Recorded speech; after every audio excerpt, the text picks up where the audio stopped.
से सिलेक्ट कर दिया और उस पेंटिंग को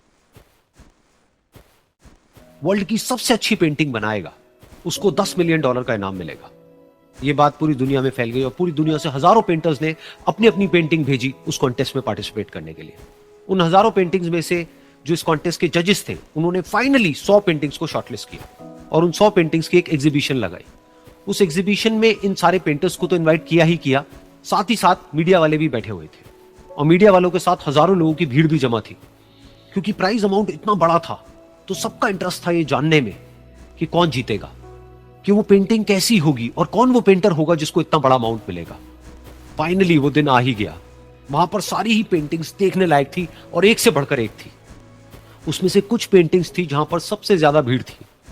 जैसे एक पेंटिंग थी जहां पर एक बिल्कुल साफ पानी की नदी बह रही थी, जिसके पीछे कुछ पहाड़ थे, उसके ऊपर बर्फ जमी हुई थी और पीछे से सनराइज हो रहा था।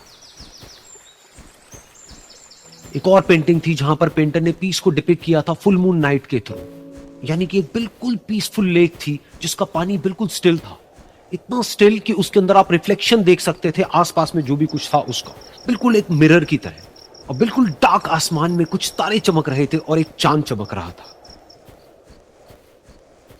उसके अलावा एक पेंटिंग थी जिसमें बिल्कुल सफेद बादल थे, नीला आसमान था और बिल्कुल हरी हरी घास थी। यानी कि सारी ही पेंटिंग्स ऐसी जिसको देख करके ही मन शांत हो जाए। तो कॉन्टेस्ट बहुत ही टफ था क्योंकि सारी पेंटिंग्स एक से बढ़कर एक थी। तो जजेस के लिए शॉर्टलिस्ट करना कि कौन सी पेंटिंग बेस्ट है, that was very very difficult. लेकिन वो मोमेंट आ ही गया जब जजेस ने अपना माइंड मेकअप कर लिया और एक पेंटिंग को इन सारी पेंटिंग्स में से सिलेक्ट कर लिया और उस पेंटिंग को एक बड़े से कर्टेन के पीछे रख दिया। सामने वो सारे पेंटर्स बैठे हुए थे, मीडिया वाले थे और हजारों लोगों की भीड़ थी। सबकी क्यूरियोसिटी बढ़ती चली जा रही थी क्योंकि अमाउंट बहुत बड़ा था। लेकिन जैसे ही वो पर्दा हटा और सामने से सबने उस पेंटिंग को देखा तो सब हैरान रह गए। सब एक दूसरे की शक्ल देखने लगे। किसी को कुछ समझ नहीं आ रहा था कि एक्चुअल में हो क्या रहा है, क्योंकि वो पेंटिंग जो वहां पर दिख रही थी वो दूर दूर तक शांति को डिपिक्ट नहीं कर रही थी। तो सबको लगा कि शायद उस आर्ट गैलरी से कोई गलती हुई है या जजेस से कोई गलती हुई है और किसी गलत पेंटिंग को वहां पे रख दिया है। तो कुछ पेंटर्स एक साथ गए, जाकर के उस आर्ट गैलरी के ओनर से मिले और जाकर के उससे पूछा कि क्या ये कोई गलती है, गलती से कहीं कोई गलत पेंटिंग तो आपने वहां पे नहीं रख दी।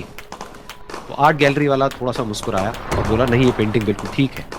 जजेस ने इसी पेंटिंग को सिलेक्ट किया है और यही पेंटिंग आज की विनर है।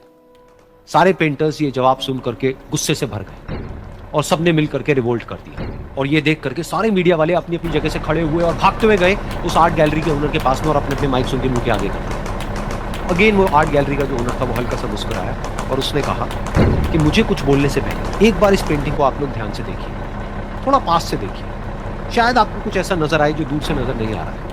क्योंकि आप सबने एक चीज तो देख ली कि इस पेंटिंग में आंधी है, तूफान है, चारों तरफ सब कुछ तहस नहस हो रहा है, आसमान में बिजली कड़क रही है, काले बादल है, ये सब तो आपने देख लिया। लेकिन एक चीज नहीं देखी कि इस पेंटिंग में एक घर भी है।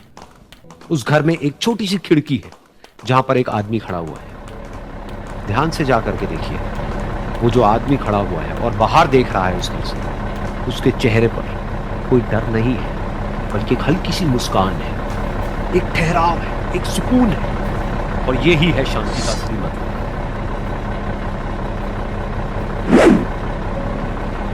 यानी कि शांति का मतलब ये नहीं है कि हमारे बाहर सब कुछ शांत है फिर हम शांत हैं, क्योंकि वो टेम्पररी है। असली शांति का मतलब ये है कि हमारे बाहर चाहे जो कुछ भी हो रहा हो, हम अंदर से पूरी तरह से शांत हैं, हमारा मन शांत है।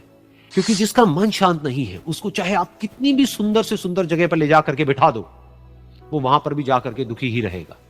लेकिन दूसरी तरफ से जिसका मन शांत है, उसके बाहर चाहे कुछ भी हो रहा हो, चाहे मौसम कैसा भी हो, चाहे उसके आसपास में सब कुछ तहस नहस हो रहा हो, तूफान हो, लेकिन वो अंदर से बिल्कुल शांत रहेगा।